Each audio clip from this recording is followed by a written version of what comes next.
to our second annual Building Relationships and an overview or a forecast of our upcoming annual projects. We did this last year when we could all be in the same room.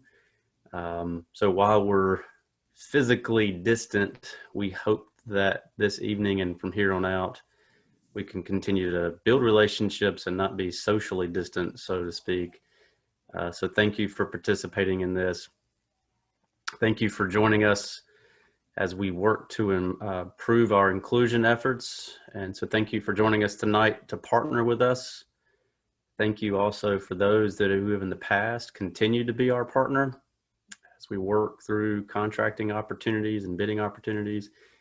And then hopefully, if you have not been in the past, we look forward to being a partner with you going forward in the future. You'll hear a variety of projects tonight. You'll see some technical overview of the way the website works, the way some of our signing up works to be made aware of some of the projects. So if you're not aware of that, hopefully that'll be a good overview for you. And then you'll also just kind of, as each department will take that time and take the opportunity to kind of talk through some of the general projects that they put out, but also even some specifics. But going forward, I would encourage you to look around the Zoom, not necessarily the room tonight, but look around the Zoom and try to write down names, write down some contact information. And if there's any questions you have after this, please reach out to those employees or to myself, Maria, Kim, who I'll introduce in a minute, and continue to ask questions and find out about opportunities to be active with us. Thank you to our staff for being available and for sharing some of these updates for this event here tonight, but also as we move forward and being available going forward so we can continue to build these relationships and build these partnerships. And thank you. I'll turn it over. I'll thank specifically Kim Sowell, who is one of my wonderful assistant city manager here in the city of Greensboro. Kim has been a partner with me and with us in this role for a little over a year, and she has done an outstanding job. She is responsible for our infrastructure opportunities and for our infrastructure departments. And so I just appreciate her partnership with me as an assistant city manager, but for all the wonderful dedication and leadership she provides to our great community. So Kim, I'm gonna turn it over to you and let you kind of take it from there. Thank you all. Great, thanks David. And I just want to echo David's welcome and thanks for everyone joining us on this evening. Just real quickly, just wanted to reiterate how important this is to us. You know, this was a recommendation that came out of our disparity study. And so we felt that it was critically important for us to make sure that we held this event. We would prefer that it would be in person, but since it can't, we did not want to defer it, waiting for, you know, when we move into another phase and we could do something in person. And so we felt like we would try to make this work virtually. And so to echo David's thanks to the staff, this was a lot of work went into making this work. And you'll find at the end, staff was very creative in trying to figure out how we could create breakout rooms. We wanted to mimic what we did as much as we could last year. And so staff has, you know, created some breakout rooms because we felt it was important for those firms and vendors to be able to ask specific questions of people.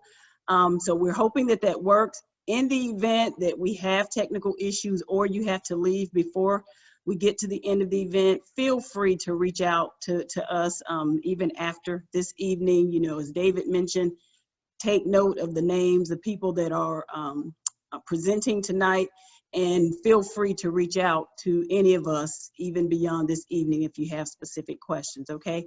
Looking forward to this evening. Hope you get some information that you can use. And again, thank you for joining us.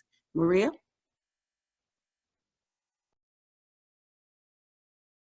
you, Kim. Thank you so much. We just wanted to move now directly into our program, and our first up on our program tonight will be Gwen Carter, and Gwen is over the MWBE office, and she will bring a few words of welcome and also tell you a little bit about the purpose of the program plan and everything, just to make sure everyone on the call understands why we're doing the work that we're doing tonight. So I'm going to turn it over to Gwen. Thank you, Maria. First, for those of you that are not familiar with me, my name is Gwen Carter. I'm the city's MWBE Compliance Officer, and I have with me tonight Allison Staten. Allison, if you could raise your hand. Shadi Zadan, Nora Gardner, and I'm not sure if Cinda's with us here tonight or not, but that's your MWBE staff. Before I get into some of the meat of what I'd like to talk about, I'd like to thank our City Council for making MWBE a priority. I'd like to thank our City Manager's Office and our community partners for their continued support of the city's MWBE program, and a special thanks and shout out to our partners, Diversity and Inclusion Office, for their hard work to make this session possible. Now, as you are aware, planning is extremely important to the success of any good business. Receiving good information in a timely manner is an important part of that planning process.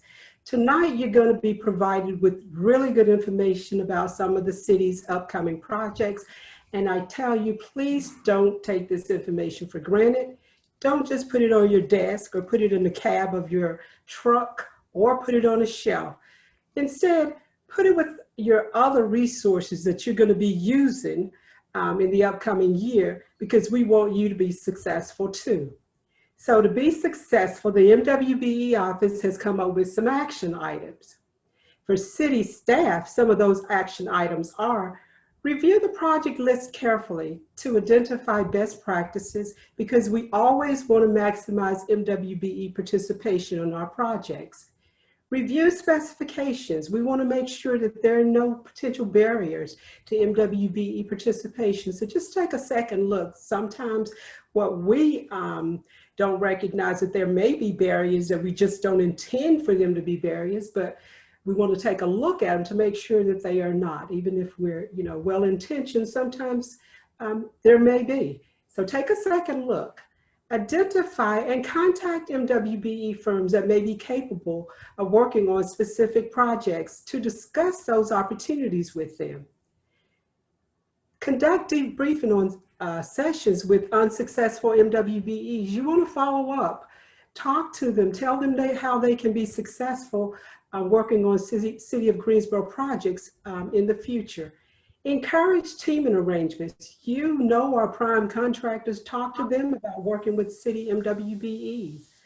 Host project-specific networking sessions. We just held one of those with our field operations division, and it was very successful.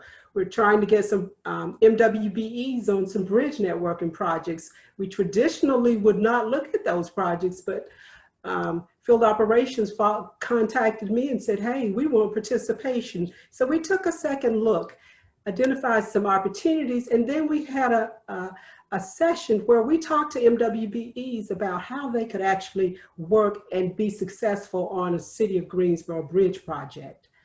Provide a list of local resources. We have our Piedmont Business Capital. They're a great financing partner for City of Greensboro's MWBEs that are interested in city projects. East Greensboro Now, they have an excellent training program that I would encourage you, if you need to tighten up some skills, reach out to Max Sims and his team about their training program. So that is what the City of Greensboro staff can do. What about you MWBE firms? What is it that you can do to ensure that you have a successful year? Well, the first thing that I would recommend is to make a list of those projects that you will be interested in bidding on during the upcoming year. So staff is going to tell you about them, write them down. Follow up with staff, talk to them about those projects. So I want you to go out and make a list of the resources that you're going to need to successfully perform on those projects. For example, am I going to need equipment? Am I going to need some special materials or suppliers? What's my relationship with my supplier? Do I need to talk to them so that I'll be ready when the city of Greensboro lets this or advertise this project? What about my financing? Do I have enough to cover my payroll? What about my materials? Do I have enough? Identify and schedule appointment with potential partners to discuss their MWBE strategies. They may not even know that you are a capable partner to work with them on the project. Talk to them, have conversations, negotiate potential subcontract opportunities if they decide to bid on a specific project. Check in with the contracting departments, our procurement services, our engineering and inspections office, our Coliseum partners. Check in with them to see when these projects are going out for bid. You want to do it, you want to plan your schedule so that you can determine whether or not these projects will fit appropriately in your schedule.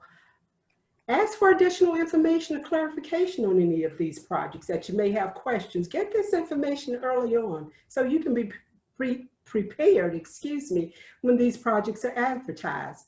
Ask about other contracting opportunities that may not be included on this list tonight.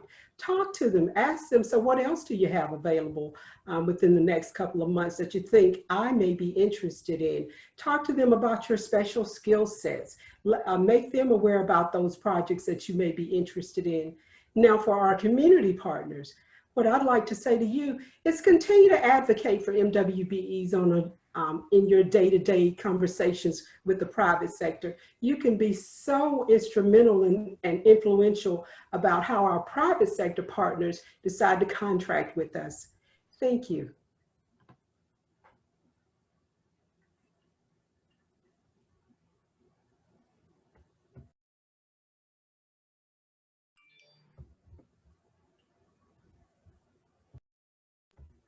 Maria?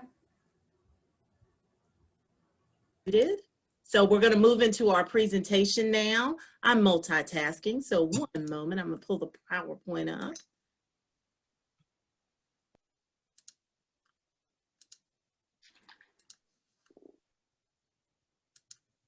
And so while Maria is doing that, I see that some people are putting in their information, contact information, and networking through the chat, which is an awesome idea. So feel free to do that as well. Thanks, Kim. Hopefully everyone can still hear me. Can you still hear me? Yes?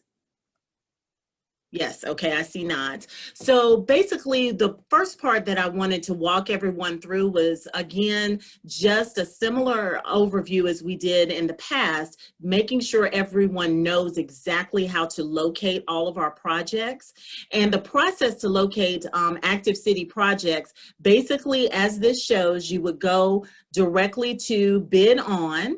Once you put in bid on, and click that, we have listed all of our projects that we have for the city of Greensboro currently. And most of these we will be talking about tonight, but there are some other opportunities that we'll definitely get into a little bit later. So if you actually want to know what we'll be discussing the bulk of tonight, it will be the first two, which is the list of forecasted city projects, and also construction contracts. We'll be going through that some tonight as well too.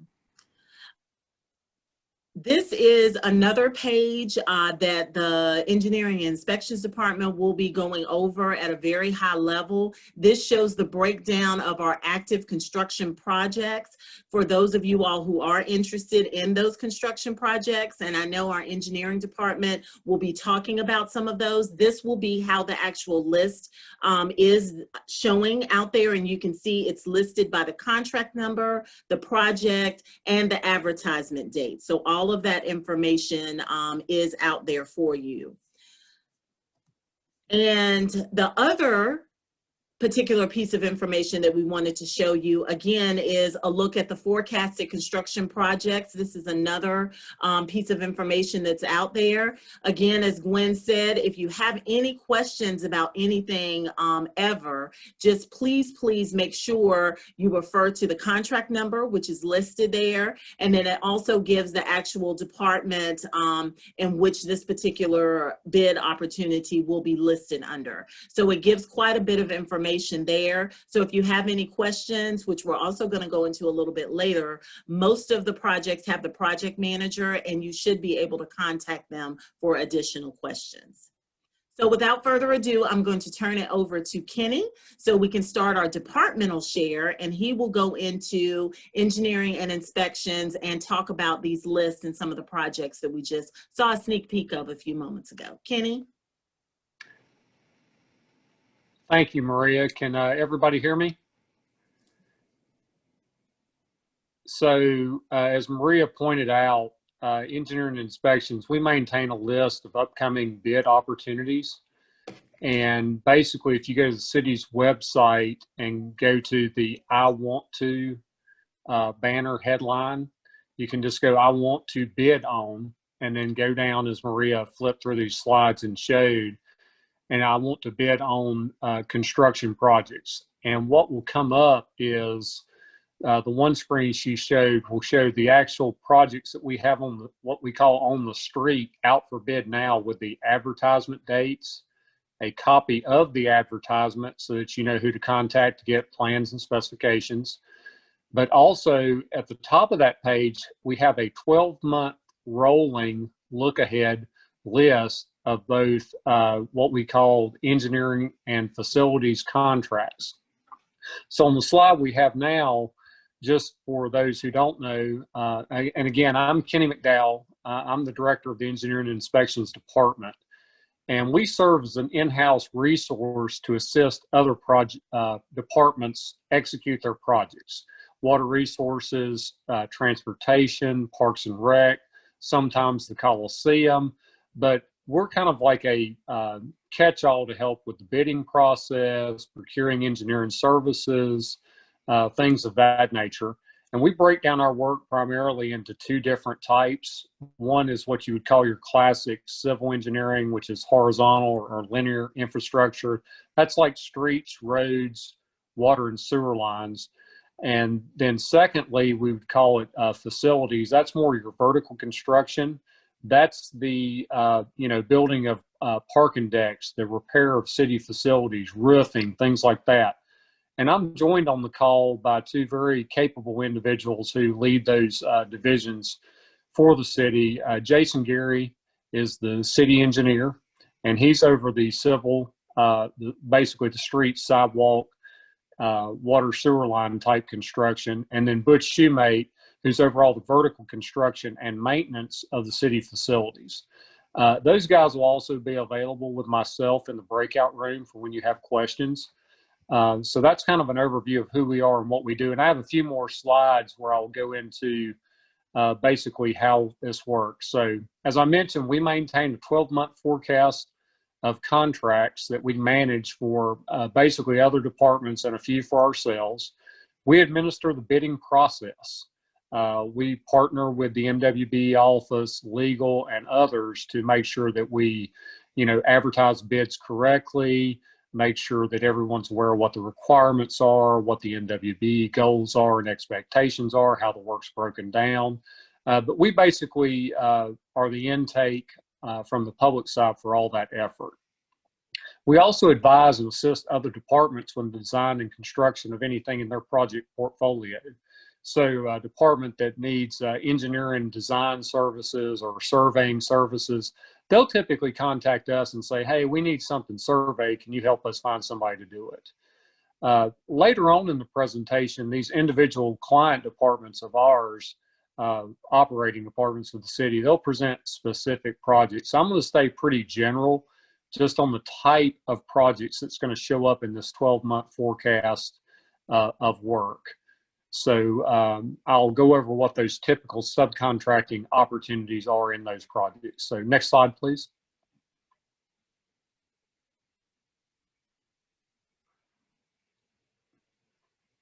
Can we get them? There we go. Okay, so one of our one thing the city's doing a lot with federal and state funding is increasing pedestrian connectivity in the city by installing a lot of sidewalks. And on a typical sidewalk job, you're going to have several subcontracting opportunities.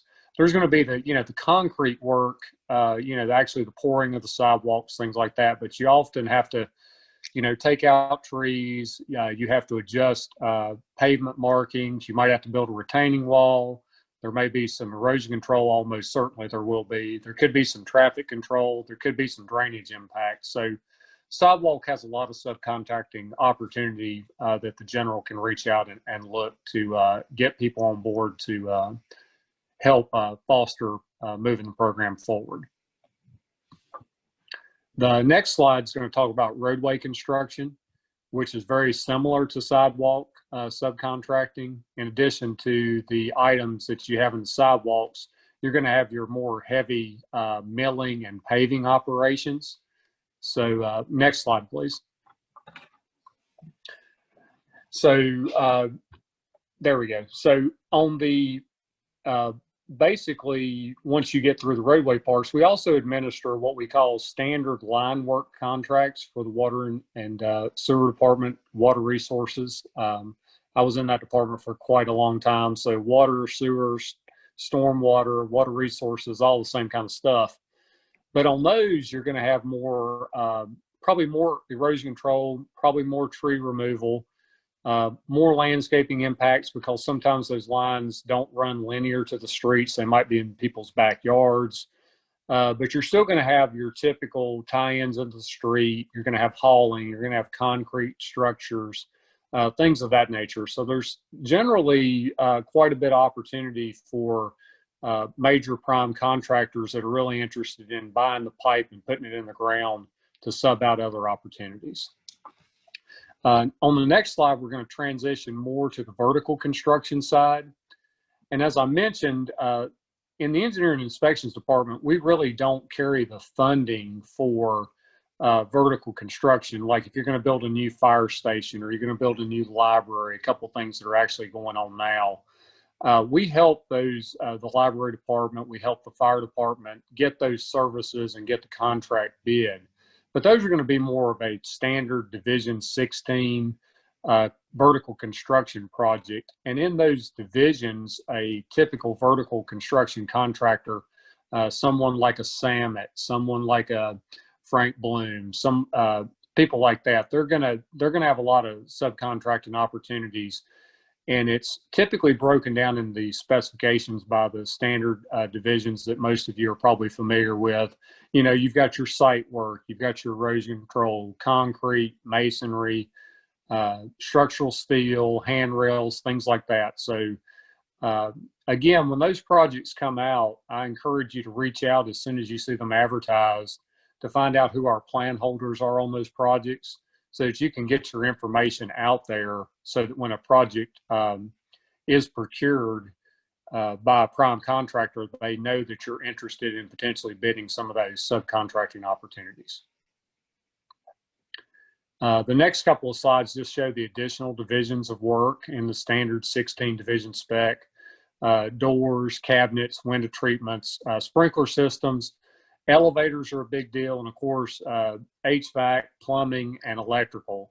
You know, those are major sub-disciplines. A lot of companies basically are one of those specific divisions only, then end up being able to provide substantial subcontracting capability to deliver a successful project.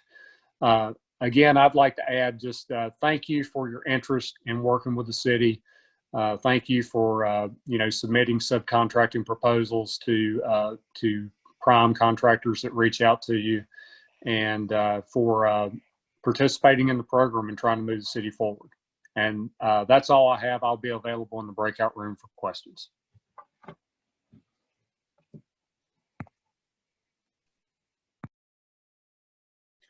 So good afternoon. My name is Chris Payne, Deputy Finance Director for Administrative Services, and I'm representing the Financial and Administrative Services Department.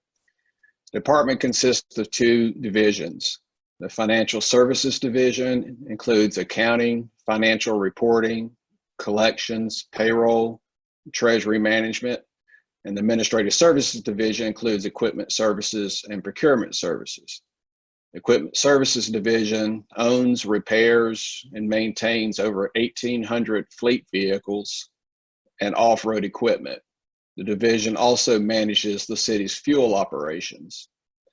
The Procurement Services Division is the centralized buying office for equipment, supplies, goods, and some services for the organization. The division works very closely with the MWB office with specification review and bid list preparation. The division also manages the Greensboro e-procurement system, also known as GEPS. GEPS is a software application that automates the exchange of information between the city and vendors or suppliers. GEPS allows vendors to register to receive invitations to bid for specific commodities, as well as to respond electronically to requests for bids, which we also call events. This slide shows the link to access GEPS. The slide provides a link to the registration guide where you can learn how to register and how to maintain your company data. The second link takes you directly to GEPS, where you can register your company, log in, browse open events, also known as requests for bids or requests for quotations, or search for open and awarded events.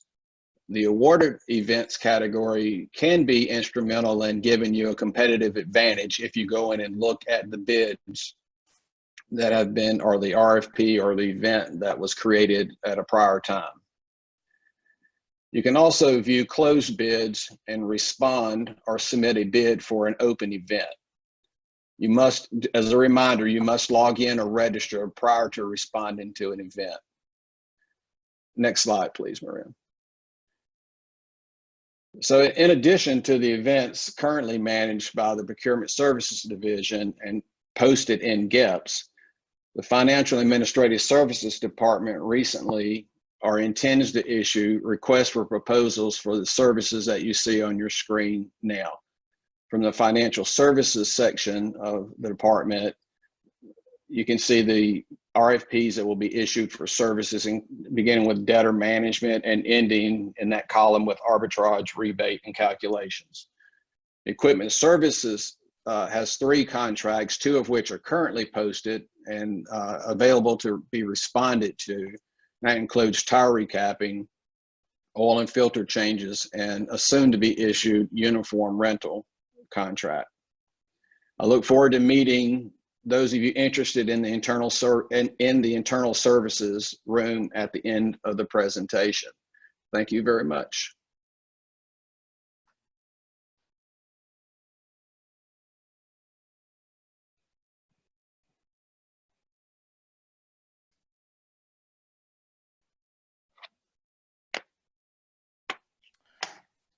Okay, this is the slide for the Field Operations Department. Tanya Williams and myself. I'm Dale Wyrick. I'm the director of the department. Thanks everybody for being here tonight.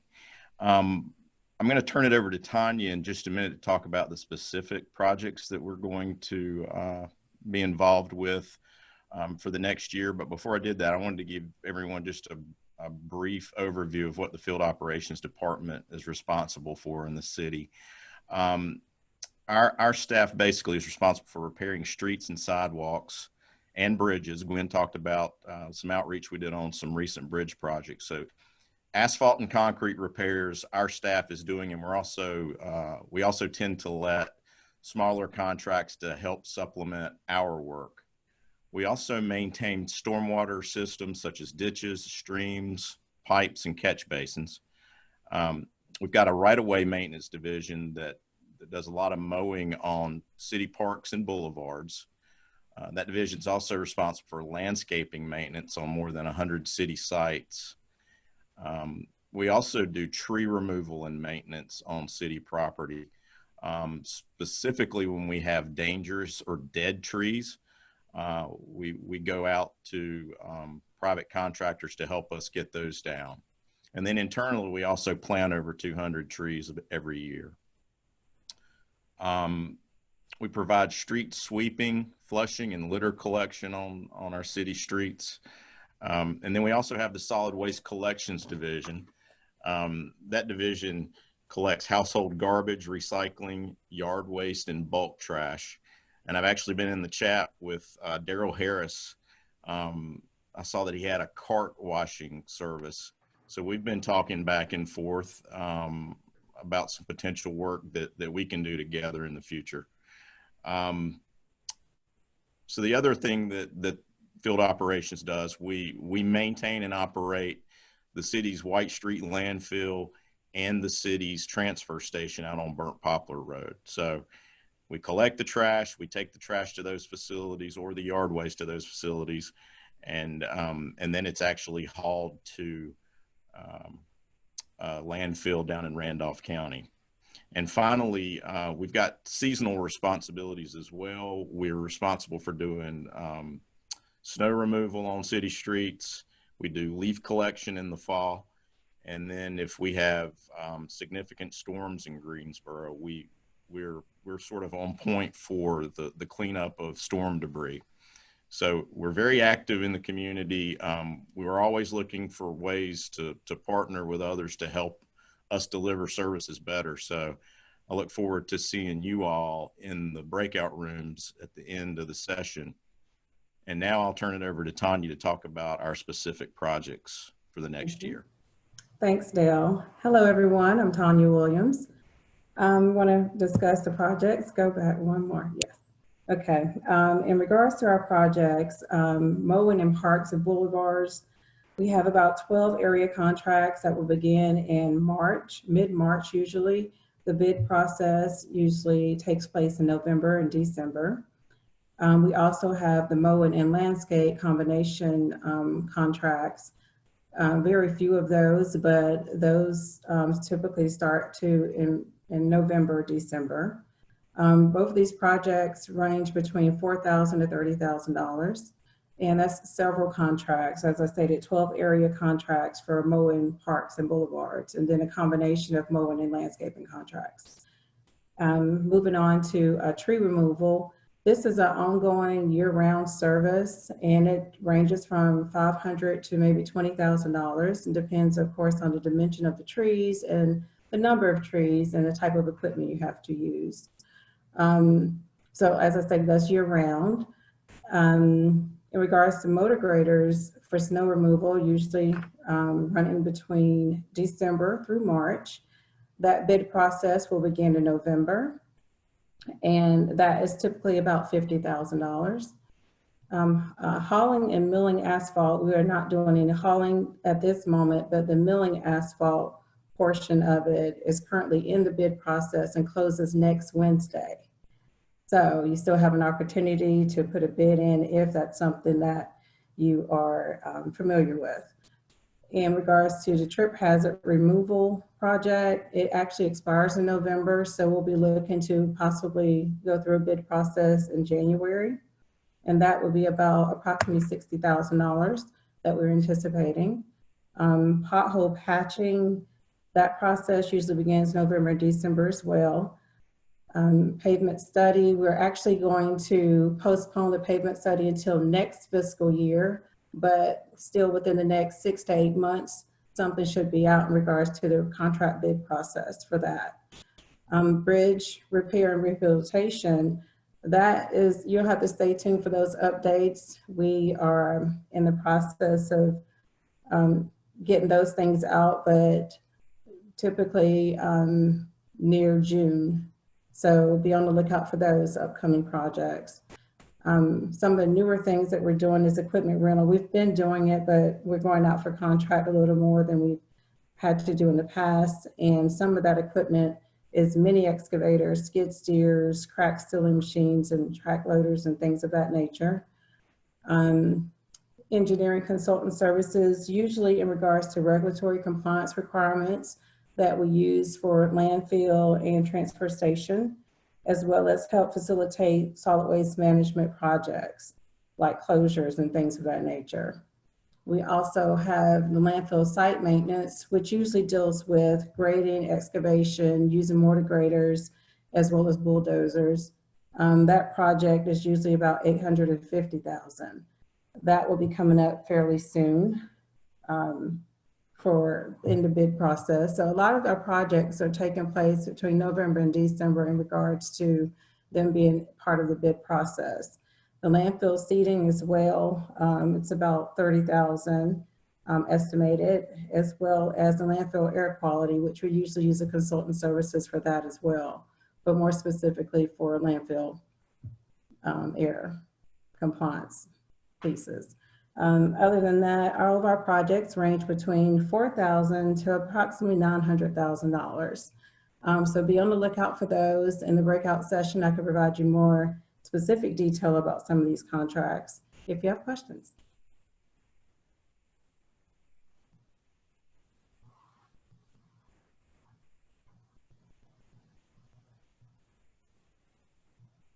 Hello, I'm Mike Purdue, the Greensboro Coliseum Complex Maintenance and Production Manager. I'd like to thank everyone for attending tonight. I wanted to talk about a few upcoming projects we're going to have potentially here at the Coliseum in the next 12 months in our forecast. Two projects that we're looking at possibly doing is one is adding a north end elevator on the north end of the arena to help assist handicap and folks that can't get to the various concourses up in a timely manner. We've got one smaller elevator there now, and we're looking at adding more capacity to help our handicap folks get to the concourses in a little timelier manner for events. The other project is renovating some of the last four 1958 original bathrooms that was built in the Coliseum when the Coliseum was built. It's on the ground level of the arena. If you ever had the experience of visit those facilities, they are certainly dated. So we're looking forward to updating them to make them handicap accessible. Also with COVID-19, we're looking at going with the totally hands-free experience in our bathroom. So that's another project that we have going on. Again, these are the two larger projects that we're forecasting that we would like to get done here in our 2020-2021 budget year. Again, we have looked forward and had a great experience this past year and continuing on working with a lot of our MWBE partners on various projects, from the Piedmont Hall to the Gags Fourth Pool to the Stephen Tanger Performing Arts Center. And certainly looking forward to working with more MWBEs in the future on some of these other projects. I'll be glad to meet with you and talk more detail about our projects in the breakout room, or you can certainly contact me any time of the year to talk about any of our projects here at the Coliseum. Thank you.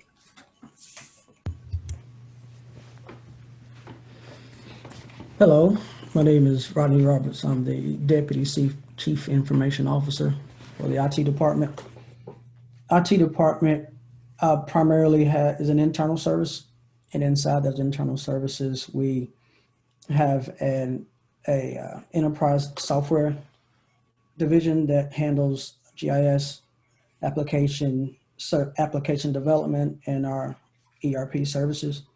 I'm actually responsible for the infrastructure side. Inside of that division, we have our internal support groups, our networking staff, and our telecommunication staffs.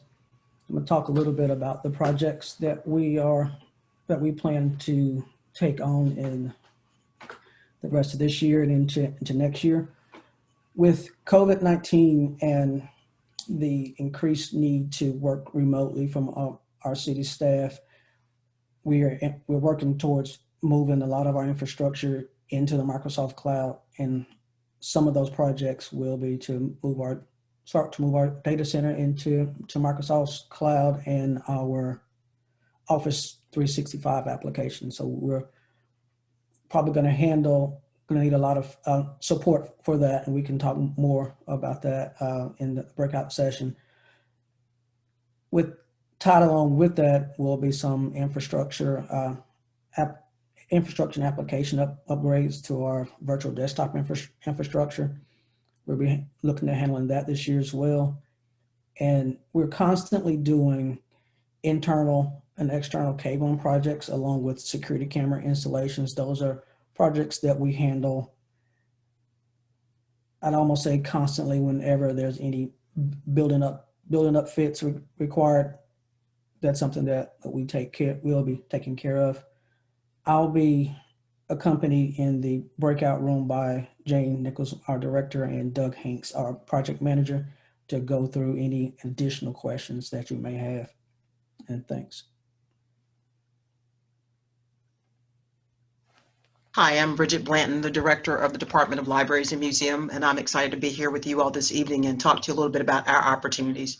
The Greensboro Public Library actually has a central library, 7 branches, and the Greensboro History Museum, along with our virtual branch as well. We actually, in our library locations, the computer rollout is every 3 years. We actually upgrade our computers for the public. We try to make sure that our people in our community have access to the latest technologies for those who don't have them at home. So the rollout of that, we typically try to get a consultant that comes in to actually do that turnkey for us. The other piece is the Central Library was built in 1998. We have been very fortunate to have a building that has definitely withstood the test of time, but we realize as things change in libraries across the nation, that it's important for us to look at specifically our second floor to begin to modernize it to meet the current needs of community users. And so we're looking at shortening our shelves upstairs because there's a lot of them and they're actually blocking viewpoints. We want to create a more interactive environment, and that's going to require lowering those shelves. Those shelf panels are actually custom carpentry work that was done, but we believe that they can actually be handled and moved so that we can create a more active environment. We have in the breakout rooms, we have Tommy Joseph, our technology manager, who will be able to speak specifically more to what the computer rollout consists of. And then Jim Young, our central library facility manager, will join me in the breakout room to discuss the facility renovations of the second floor at Central. And thank you. Look forward to talking to you in the breakout room.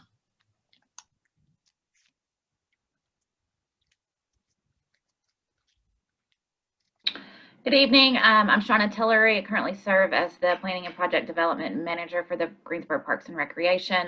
My division works with E&I to oversee major construction projects. We also have within our department an operations maintenance division along with the Community Recreation Services division. So I'll go over some of our major projects from my end and the other divisions as well. We currently have out for bid a Spencer Love tennis expansion that includes 12 tennis courts adjacent to the existing Spencer Love Tennis Center. We will be having within the upcoming year a bid for a outdoor renovation project at Peeler Recreation Center. It includes the parking lot, baseball field improvements, biocell fitness and playground equipment. And then interior improvements to our special facility at Barber Park Simpkins Indoor Sports Facility with painting, flooring, and minor bathroom upgrades. Next slide, please. For our park improvements, we will be having some upgrades to Textile Park. It's a local neighborhood park along with Arlington Park. We'll also do some tree removals needed at Gateway Gardens and then some contracting for mulching and mowing along the downtown greenway. Next slide, please.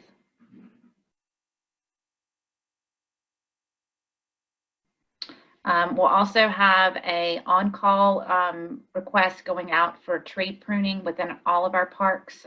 We have over 100 neighborhood parks and over 7,000 acres within our system. We'll also have a HVAC repairs needed at Carolyn Allen Athletic Center. A system tracking for Parks and Recreation programming software, a RFP sent out for that, along with some interior hardwood resurfacing agreement or resurfacing project at the Sports Flex, which is another one of our special facilities. I will be in the breakout room in the Community Services Division and look forward to speaking to you about any of our upcoming projects. Thank you. Hi, good evening. I'm Hannah Cockburn. I'm the new Director of Transportation here at the city, and I'm excited to share with you the projects that we have coming up in the next year that fall into 4 categories.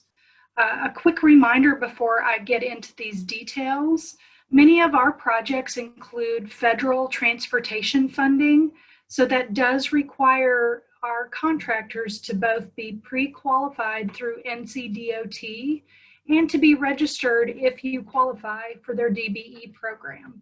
So just a reminder, and I'm happy to discuss those details with you when we get to the breakout rooms. The first category that we have of projects for the coming year, if you could go back 1 slide, please. Are construction projects. These are roadway, sidewalk, and greenway projects. They range in value from $300,000 to upwards of $10 million. And you can see the description of some of the key projects that we have going on, including a number of locations where we are installing sidewalks. The second category is in professional services. This will take place as an on-call contract, and these contracts help support a range of design work, engineering work, multimodal planning, and these projects can range anywhere from $10,000 to $300,000. Next slide. The third category are support services, and these contracts range in value from anywhere between $7,000 and $10,000 all the way up to $300,000. I will note that out of these projects listed here, the janitorial services and landscaping services are currently open in GEPS and available for bidding. And then finally, our final category are materials, and these range in value and are really dependent on the types of marketing and promotional items that we're in need of to support our programs. I'll be in the infrastructure breakout room, and I look forward to answering your questions about our projects. Thanks for joining us tonight. All right, good evening. I'm Christine Williams. I represent the Water Resources Department. I'm Assistant Director there, and I believe I'm the last department you'll be hearing from on the slides. Alphabetical order never works in our favor in water resources, but so we have 40 projects planned for this fiscal year, totaling about $20 million. They range in value from $10,000 to about $3 million in value. We have some employee training, some leadership development. That includes some work on our strategic plan, which will include some opportunities for facilitation of focus groups. Also, we do a lot of advertising for stormwater, water conservation, fat soils and grease education for our residents. We have, so we do contracting for media buying. We also do contracting for specialty items, print advertising, things like that. We also, at our water and wastewater treatment plants, we have things like equipment calibration, chemical tank cleaning, tree removal, fence replacement, janitorial services, lots of facilities type maintenance activities, essentially. This year, we're also going back out for bid for our mechanical, electrical, plumbing service contracts. So we typically do multiple contracts ranging from $100,000 to $300,000 a piece over a 3-year period to help us maintain our water and wastewater facilities. So if you're in any of those areas, mechanical, electrical, plumbing, that's right around the corner. That's a good opportunity coming up. And on our construction, we have some stream bank stabilization construction projects coming. And I know Kenny McDowell from Engineering and Inspections talked a little bit about the subcontracting opportunities on things like this, like erosion control, landscaping, materials. And then our other construction projects are water line construction, sewer line construction, lift station rehab. Those often have some subcontracting opportunities like erosion control, concrete, asphalt, seating, and utility installation. So I think we have a lot of good opportunities this year, and we're excited to work with you.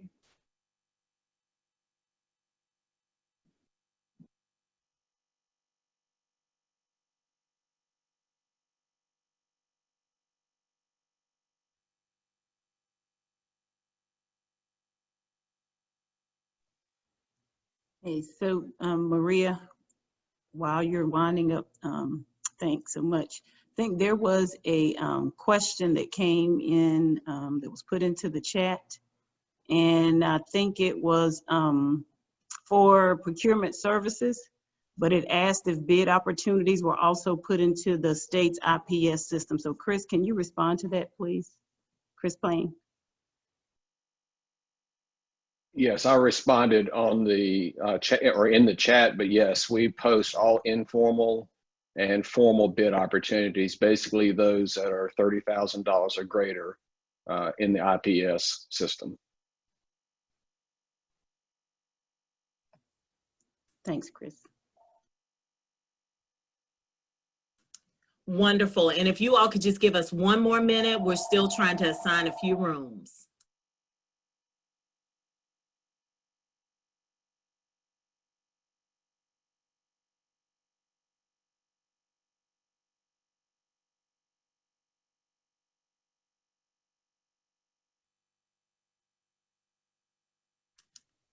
All right, so I think we have everyone. The only thing, if you do not get assigned, what we'll do is you'll stay in this room and then we'll call a few people out and ask you exactly where you want to go, because we did not have an assignment for you. And there's about 5 or 6 people that we need to assign after we do this. So a couple of things that we just need you to do. If you have not already, if you could put your name and contact information so we can get somewhat of a attendance sheet in the chat room, we would greatly appreciate it. We're gonna have 30 minutes that we will have in our breakout rooms. And after the breakout room is finished, there will be a city staff kind of facilitator or moderator in each of the breakout rooms. So after those are completed, the event will be over. So basically, if you have any additional questions, please reach out to anyone on the call. You have our information as far as the Office of Equity and Inclusion. You can email us back.